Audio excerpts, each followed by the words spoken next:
Hey folks, it's me. I'm gonna hurry home soon. I got stuff to do, but I want to do a quick video on making your own tools. There is literally nothing stopping you if you find the current quiver of tools a little bit lacking from going ahead and making something that fits your needs a little better. Sometimes you do it in an emergency, and I'll point out a few of those in a second. Sometimes you do it because the tool is no longer available, and sometimes you do it just because, well, damn, no one else has come up with the correct way to do a tool. Tonight's knives are the #1 carried pair for me. I have Spyderco Matriarch 2, the nasty boy. This goes front left pocket, comes open as you pull it from your pocket. Back in your home, buddy. Right back jean pocket. Green, Spyderco Endura 4. They're ugly. Goddamn Spydercos are ugly, but you know what? This little humpback whale has gotten me out of many jams, so I like them. Ah, salami, I like him. So, some tools I've made or modified. #1, I've talked about this a little bit before, but as far as I could tell, nobody makes a really nice, fake, I guess I should call it a dummy pedal. So sometimes you're working on a bike and it doesn't have pedals on it. You still need to spin through the gears, you still need to shift and do all these things. So you should have a dummy pedal. The Park Tool one is a little inferior.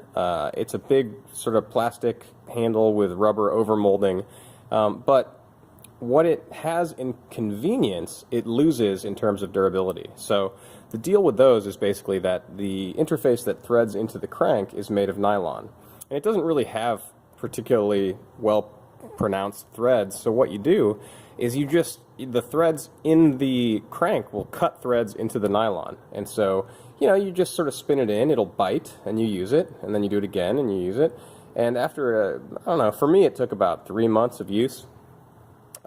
There was not enough material left here for it to frickin' hold it all, so it sort of fell apart. And I fixed it a couple times using like Sugru or epoxy or whatever, and then I got wise and I just made my own. This is some random right-hand pedal. I found a tube, and I made what is like a phosphor bronze bushing. So that's basically bronze that is self-lubricating, so it's not going to get stiff or seize, and then tapped some threads and capped it all off with a campy crank bolt. So yeah, this rotates freely, you thread it in, and you're able to pedal the bike. So that's tool 1. This is not a modification of an existing tool, I just found what they were producing to be a little lacking. These two are both versions of what I call the lazy bottom bracket adjuster.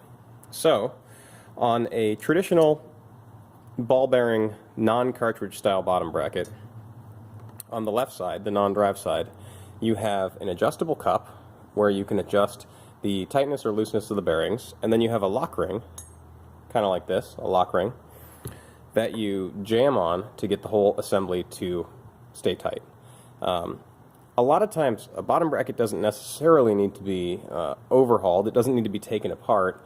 And if I'm trying to just get someone back on the road, I want to squeeze in between the crank and the bottom bracket cup and adjust the adjustable cup. So this can be done. Sometimes it can be done just normally with no modifications to your pin spanner at all. These are called pin spanners. A spanner is a wrench, and they have little pins, which is why it's called a pin spanner. So what I've done in this case is just taken a grinder to it and gotten it thin enough that I can fit it in between the lock ring and the crank and the adjustable cup.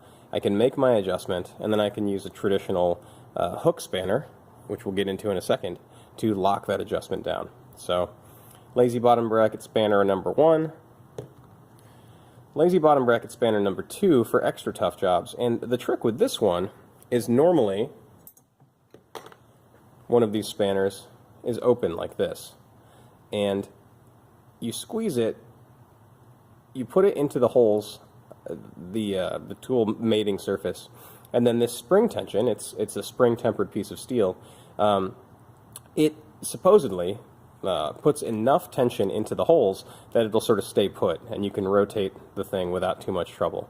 The problem is, a lot of times, it doesn't have quite enough spring tension, or the hole is too big, or whatever. So I've crushed this one down. So with this one, I'm generally spreading it in place, popping it into the holes in the adjustable cup, and then it really holds on. So if you've ever been working on a traditional bottom bracket and had this thing go sproing, well, this fixes that generally. A quick note on grinding. You'll see a lot of tools here that were ground on a bench grinder or using a Dremel tool or some such.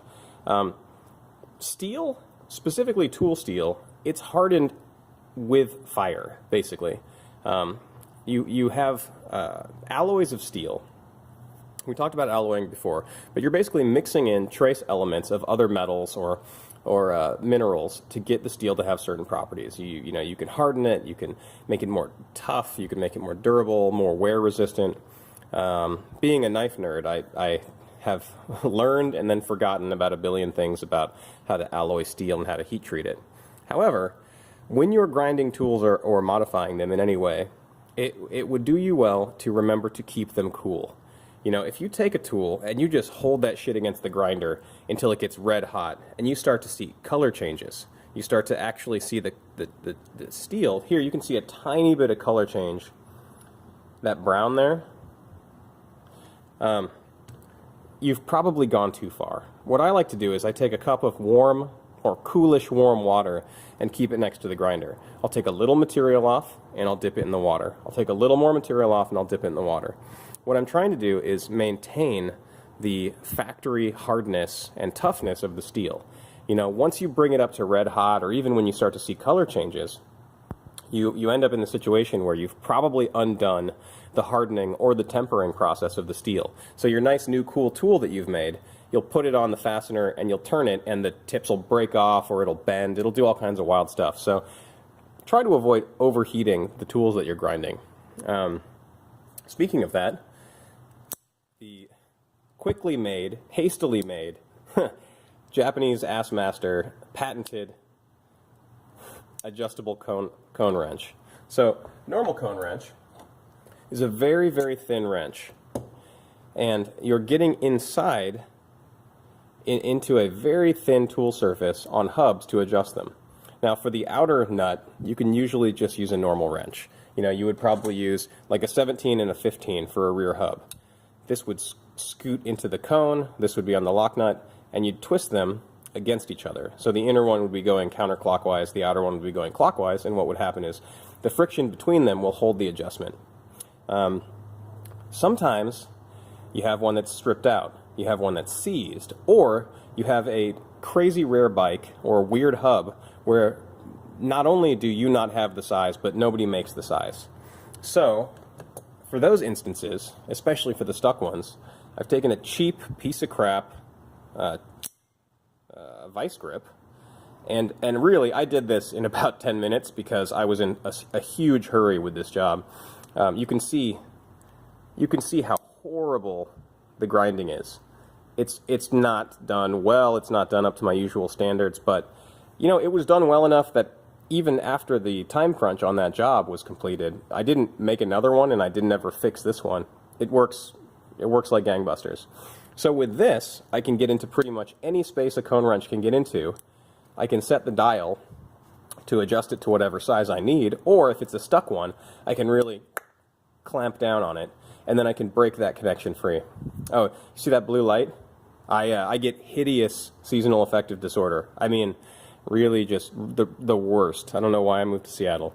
So I have this weird Philips sun lamp, and I need it on right now. It also adds a cool flair to the video, I think. So, this is ghetto, but it works, and it works well enough that I've never remade it. On the same sort of tip, if you've ever played with track, this actually relates to both the bottom bracket thing we were talking about earlier, as well as track hubs or fixed gear hubs. This is what's called a hook spanner. Now, a hook spanner works. There's two different sizes on this one. You have a small size and a big size. And the hook spanner hooks into little slots on whatever you're trying to turn and causes, it allows you to tighten it really damn hard. The problem with it is that a lot of lock rings get stuck or are incredibly cheaply made. Do you see how blown out all the corners of this lock ring are? So this is from tightening and loosening it with a traditional hook spanner. I don't like busted knuckles. I don't like slipping off of tools and punching the frame or the ground or whatever. So what I've made,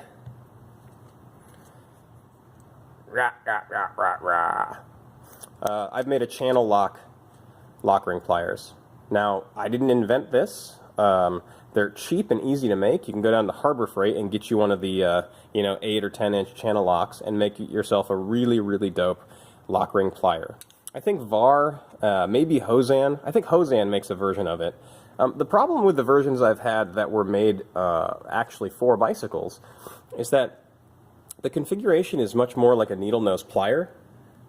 You can imagine if this had little lock ring tabs. So imagine that the jaws came out in sort of a big circle and the tips of them had the little lock ring tabs on it. I have never been able to get the Hosan one to work particularly well. And the VAR one we call the blood blister machine because the handles are so close together and you will slip using their tool. What happens is you're exerting a huge amount of force, you're pushing, and you slip, and the tool smashes closed on the flesh of your hand and gives you like a good 1-inch blood blister. So I made my own. This guy is an insanely cheap, like $3 channel lock, where I've ground the entire middle of it down, and again I did this carefully so as not to upset the temper or the hardness, and I've left myself parallel lock ring tabs. So now I can adjust it to bottom bracket size or headset size or track lock ring size, and I can get in there and really squeeze like the dickens. It's not going to slip, it's not going to do anything crazy, and it lives on my bench, not in my bench. So stuff that lives on my bench, that's stuff that I use every day. Stuff that lives down inside my bench is stuff I might use once in a blue moon. So this little fella, I live on the bench. Thanks, buddy. You've already seen the Anaconda. I do a lot of fixed gear stuff, single speed stuff, and I find that a lot of traditional chain whips are lacking. On a traditional chain whip,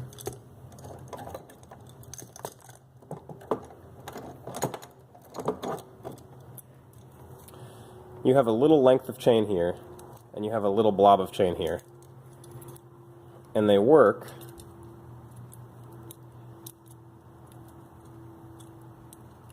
somewhat like this. So I'm turning to your counterclockwise, and this is holding it on the top. Same problem with busting your knuckles. You know, I've had chain snap on these. I just have had bad luck with these, especially for fixed gear. I'll still use one of these for like taking a cassette off or something. So the Anaconda is for heavy-duty jobs. One, I'm using flat-sided chain, so if I have a cog that is stuck and no amount of torquing on it can get it off, I can wrap it in the flat-sided chain, and I can clamp the whole kit and caboodle in a vise. This is assuming it's built into a wheel. And I can twist using the entire diameter of the rim, and it really gives you a lot more torque, and so it's a useful thing to have. Number two, it can't slip off because it's wrapped around itself. So it's resting on the bar, it fits nicely in that space between the side plates, and you can really force this on there or off using the Anaconda style chain whip. Playing with this track hub, it occurred to me that you might not know why the hell this single speed hub has 2 cogs. These are actually kind of cool. This is called a dingle cog, and so it's one piece. You can actually hold on.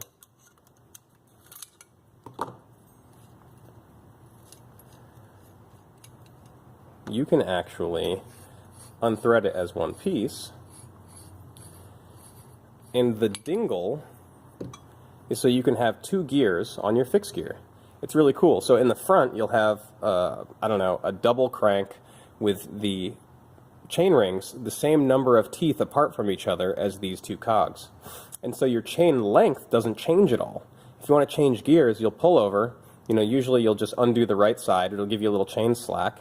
You'll derail with your hands. You'll physically derail the chain, and you'll have a hard gear and an easy gear, right? So the big cog here lines up with the little chainring in the front.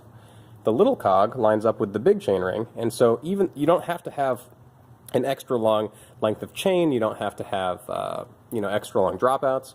Your wheel stays more or less in position. You just get 2 gears, a bailout gear and a hard gear. So these were marketed by Surly. We have several of them. I've had a dingle bike and I really liked it. The problem is that I just end up riding the fucking thing in one mode. Because I'm a weak old man, that mode is usually easy mode. So, yeah, but they're neat. I think I might be coming down with something. So, here's a freewheel remover that has a quick and dirty grind job. It was too wide for a particular freewheel. So, don't be afraid. This is my point with this video is, don't be afraid to modify your tools as long as you do it carefully so that they fill a role in your life and so that they're more suitable to the type of work you're doing. Of course, you guys have seen this. I made this pocket knife, ground the blade, made the lock, did everything. This isn't because I wasn't satisfied with the knives that are out there in the world. I just thought it would be really neat to make my own knife. Little baby mechanic screwdriver, basically for adjusting derailleurs and poking and prodding at things. It's got titanium, it's got brass and stainless steel. It's neat. I like it. This is a fun one. So for setting the bottom bracket crank preload on Shimano stuff, they have this little star-shaped nut, which, if I'm lucky, I have one of right here. So this goes on like that. This is not for tightening down the cranks. It is simply for adjusting the bearing preload. So you are just going to go ahead and tighten this until there's no play in the cranks, and then lock them down with the pinch bolts. The problem is, the Shimano one is not shop quality. Well, they sell a shop quality one, but the ones that you generally find are made of nylon. They're made of nylon so that you guys don't kill yourselves or ruin your bikes. They are specifically made to limit torque. You cannot over-tighten a nylon threaded bolt into an aluminum crank. It just can't happen. This one's made of metal because it's fancy, but so the Shimano one is just it's a round dial. It's knurled on the outside. You plug it in. Sometimes they get stuck and you want something a little more beefy. So this guy here is a Park Tool one. The problem with it is that it is ungainly as hell. You have these 2 ears sticking off the side, and I end up dropping it on the floor over and over again. For a while I thought, well, maybe I'll put a wrist strap around one of these loops, and so even though I know I'm going to still drop it, I'll just drop it to here and then be able to grab it and pick it up. Instead, what I did is I epoxied an 8mm 1/4-inch insert bit into it. You can see there. So what I can do now is I can put it into a driver, and I can, ratchet it on, ratchet it off. Works really well for me. So I hated this tool when I got it, and I love it now and use it every day. Tiny changes can really help. Couple more here to go. What is this? Do you have any idea what this does? Now again, this is another one that I didn't invent, but I did make, and it is a lifesaver.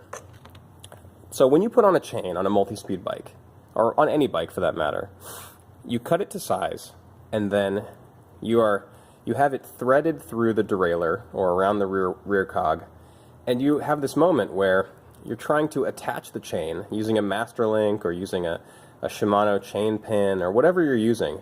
You're trying to attach it, but the tension or just the gravity of the chain is not helping you at all to keep the chain in place. It needs to be perfectly lined up and you need to be pressing a pin through or doing whatever you're doing. You can make one of these out of a spoke. I made a little bit of a more heavy-duty one. Just sort of heated up the metal, wrapped it around a mandrel, and then bent the tips. These are amazing. You can hang your chain. Oh my God. You can hang your chain on this thing. The derailleur tension will keep the chain in place, and then you can use both hands without being under tension to connect the chain. When you've connected the two lengths of chain, or the one length of chain, you remove this and it's done. You know, whatever you've used to attach these two things, you're done. It's an amazing tool, and you can make one out of a spoke. It doesn't even have to have this little spring bend in the middle. It can just be a frickin' piece of spoke that comes up, over, and down. Make one of these. If you install chains a lot, you'll thank me later. The last one for tonight, it's a slight modification, but I don't know. I use it a lot. I think it's worth doing. This is a normal headset wrench for a traditional, 1-inch threaded headset. It's not made very precisely. It slips, and it's very thin. This is like a gigantic cone wrench. It has to be thin because the bottom piece of the top assembly of a threaded headset is arranged somewhat like a hub cone. In fact, you can think of hubs as just headsets turned sideways. This fella here is great for little adjustments. I wanted something a little bit beefcake for the top nut. I find myself, sometimes they're stuck, and other times I'm just really going for it. I'll have a problem headset that won't stay tight, and I'm just going to whip its ass into shape and put a ton of torque into it. This is 1 inch and 1/4, so this is not even a metric wrench. Now, because of the sloppiness in this fitting, this fits on most top caps, okay, or top nuts. This, it was a little too precise, so I simply sanded the face of this tool down until it was pretty much exactly 32.2 or whatever. You want a little tiny bit of slack so you can get onto most nuts without damaging them. So that's my spiel on making your own tools. Modifying your tools, just, what's good for you. And honestly, if you fuck it up, tools aren't that expensive.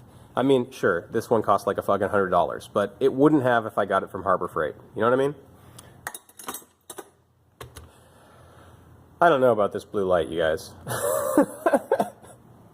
Yeah, it's pouring rain here. It's June, and it's supposed to be summer. See, I was raised in Colorado, and so for me, summer starts in like May. Fuck spring. We skip directly from winter to summer there. It's sunny all the time. I love it. I keep thinking, no matter how long I live in Seattle, that we're going to get summer or some sunny days in May, or maybe we'll get them in June, or maybe we'll get them in July. It seems like about July 4th is when we officially get summer here. I call this time of year January because it's still cold and raining and horrible. But don't listen to me bitch about it. I mean, that's my own damn fault for moving here. And honestly, a strict regimen of taking vitamins and staring longingly into a sun lamp have really helped out. I really appreciate everyone who has been subscribing. There's been a lot more comments. I'm super stoked about that. And yeah, you guys are the greatest. Thanks a lot. Bye.